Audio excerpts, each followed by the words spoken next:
Assalamualaikum warahmatullahi wabarakatuh. Nama saya Cahya Eni dengan NIM 6419145 dari kelas manajemen 644A27. Di sini saya akan mempresentasikan tentang konsep permintaan, penawaran, dan keseimbangan pasar. Langsung saja kita mulai slide yang pertama. Yang pertama yaitu ada permintaan. Apa sih yang dimaksud dengan permintaan? Permintaan adalah jumlah barang yang diminta oleh konsumen pada tingkatan harga dan waktu tertentu, yang dilambangkan dengan huruf D atau demand. Mengacu pada hukum permintaan disebutkan bahwa semakin tinggi barang yang diminta, maka permintaan akan turun dalam kondisi ceteris paribus. Selanjutnya, faktor yang mempengaruhi permintaan. Yang pertama ada harga barang itu sendiri. Apabila harga suatu barang semakin murah, kecenderungan permintaan terhadap barang itu akan bertambah dan hal ini berlaku juga sebaliknya. Yang kedua, harga barang lain yang terkait. Apabila harga barang substitusinya turun, maka permintaan akan barang tersebut akan berkurang. Namun, apabila harga barang substitusinya naik, maka permintaan barang tersebut akan meningkat. Yang ketiga, ada tingkat pendapatan. Tingkat pendapatan konsumen akan menunjukkan daya beli konsumen. Semakin tinggi tingkat pendapatan, maka semakin meningkat permintaan terhadap suatu barang tersebut. Lalu yang keempat ada selera masyarakat. Selera atau kebiasaan juga akan mempengaruhi permintaan suatu barang. Jika selera masyarakat terhadap suatu barang meningkat, permintaan terhadap barang itu pun akan semakin meningkat. Lalu selanjutnya ada jumlah penduduk. Semakin besar jumlah penduduk suatu daerah atau negara, maka semakin tinggi permintaan suatu barang untuk harga tertentu. Lalu yang terakhir ada prediksi konsumen tentang kondisi pada masa mendatang. Yaitu bila kita memperkirakan bahwa harga suatu barang akan naik, adalah lebih baik membeli barang itu sekarang sehingga mendorong orang untuk membeli lebih banyak saat ini guna menghemat belanja di masa mendatang. Selanjutnya, permintaan berdasarkan daya belinya dapat dibedakan menjadi 3. Yang pertama yaitu ada permintaan efektif. Permintaan efektif adalah permintaan yang disertai dengan daya beli, kemampuan membeli, dan tindakan pembelian. Yang kedua ada permintaan potensial. Permintaan yang disertai daya beli, kemampuan membeli, tetapi belum melakukan pembelian. Yang ketiga ada permintaan absolut. Permintaan tanpa disertai dengan adanya beli dan kemampuan membeli. Selanjutnya ada fungsi permintaan. Fungsi dari permintaan terjadi hubungan antara harga dengan jumlah barang yang selalu berbanding terbalik. Terjadi perbandingan tersebut pada saat harga barang turun, permintaan akan naik. Begitu juga sebaliknya, saat harga barang naik, maka permintaan akan turun. Untuk menciptakan keseimbangan, diberikan suatu kondisi persaingan bisnis antara produsen hingga konsumen pun akan bersaing mendapatkan barang tersebut. Di sini ada contoh kurva permintaan. Kurva permintaan bergerak dari kiri atas ke kanan bawah atau slow negatif. Unsur penyusun kurva adalah harga atau P yang dilambangkan dengan garis vertikal, jumlah barang atau Q yang dilambangkan dengan garis horizontal, dan garis permintaan yang menghubungkan titik pertemuan harga dan jumlah barang. Selanjutnya ada penawaran. Apa sih yang dimaksud dengan penawaran? Penawaran adalah jumlah barang yang ditawarkan oleh produsen pada tingkatan harga dan waktu tertentu, yang dilambangkan dengan huruf S atau supply. Mengacu pada hukum penawaran, diketahui bahwa jika harga mengalami peningkatan, maka jumlah barang yang ditawarkan juga akan mengalami peningkatan pada kondisi ceteris paribus. Selanjutnya, pada ilmu ekonomi, penawaran terbagi menjadi 2. Yang pertama, ada penawaran mikro. Penawaran jenis ini adalah penawaran perorangan, di mana produsen menawarkan barang atau jasa kepada konsumen. Lalu yang kedua, ada penawaran makro. Pada jenis ini lebih memfokuskan pada kondisi pasar secara menyeluruh. Selanjutnya ada faktor-faktor yang mempengaruhi penawaran. Yang pertama, ada harga barang, lalu yang kedua jumlah penjual atau produsen, yang ketiga ada bencana alam, yang keempat harga barang pengganti yang lebih murah atau yang lebih mahal, yang kelima biaya produksi, yang keenam kemajuan teknologi, lalu yang ketujuh pajak yang dipungut negara, yang kedelapan perkiraan harga di masa depan yang semakin naik atau turun, lalu yang terakhir kebijakan pemerintah dan situasi politik yang berubah. Selanjutnya ada fungsi penawaran. Pada fungsi penawaran lebih ditekankan pada hubungan persamaan antara harga barang dengan jumlah barang yang telah ditawarkan oleh produsen.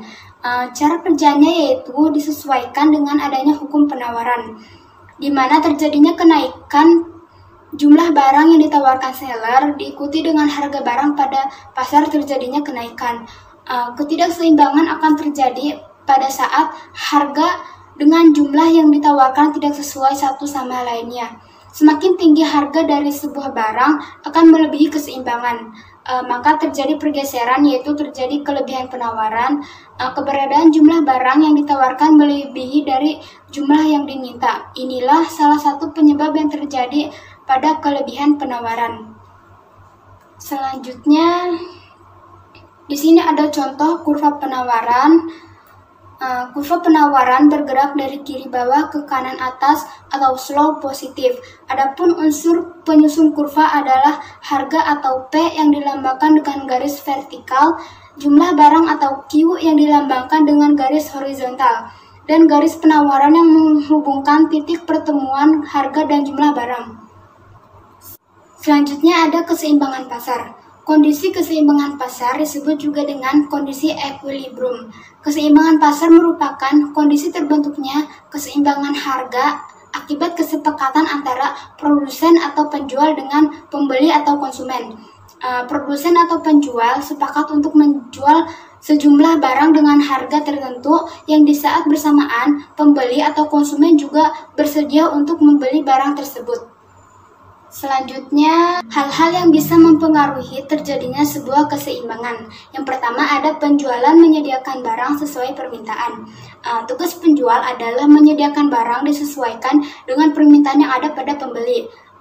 Jika barang yang disediakan terlalu banyak, sementara itu tingkat pembelian buyer menurun, maka akan terjadi ketidakseimbangan, bahkan berpengaruh pada harga pasar yang ada. Lalu yang kedua ada stok barang sesuai penawaran pembeli.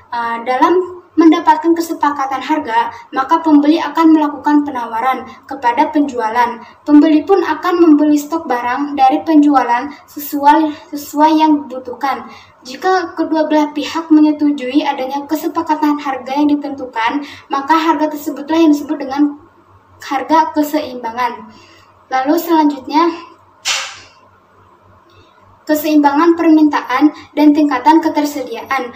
Kebutuhan pembeli akan barang yang ada pada pasar menjadikan penjual harus memastikan stok barang dagangannya terus tersedia dalam periode waktu tertentu, dan tidak menambahkan jumlah ketersediaan barang yang berlebihan.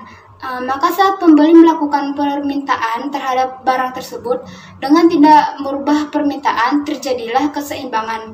Lalu yang terakhir adanya kesamaan jumlah antara stok produsen dan permintaan konsumen. Pada tingkat persamaan yang efektif, produsen akan menjual barangnya dengan stok yang ada. Setiap harinya, produsen tidak akan menambah jumlah stok barang. Sementara itu, konsumen pun melakukan permintaan barang sesuai dengan jumlah seperti biasanya. Jika hal ini terjadi secara terus-menerus, artinya keseimbangan pasar sedang berlangsung. Selanjutnya, menentukan keseimbangan pasar melalui harga. Harga equilibrium juga disebut dengan harga pasar, karena pada harga ini adalah nilai yang tepat untuk dibawa produsen ke pasar yang berisi target konsumen, dan tidak ada sisa. Hal ini efisien karena tidak ada kelebihan pasokan dan output terbuang, atau kekurangan. Pasar merespon harga secara efisien. Ini adalah fitur utama dari mekanisme harga, dan salah satu manfaatnya adalah menciptakan keseimbangan pasar. Di sini ada contoh soal jadwal permintaan dan penawaran mingguan untuk merek minuman ringan dengan berbagai harga antara 0 dan 8.000 ditunjukkan dalam tabel di bawah ini. Seperti dapat dilihat, pasar ini akan berada dalam keseimbangan dengan harga 3.000 per minuman ringan. Pada harga ini, permintaan minimum oleh siswa sama dengan persediaan, dan pasar akan hilang. 1.000 minuman akan ditawarkan untuk dijual dengan harga 3.000, dan 1.000 akan dibeli dan tidak akan ada permintaan atau pasokan terlebih pada harga 3.000. Selanjutnya, ada kurva keseimbangan pasar.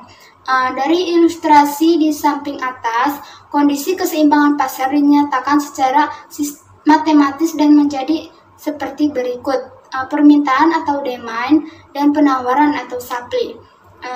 Rumusnya yaitu QD sama dengan QS sama dengan QE. PD sama dengan PS sama dengan PE.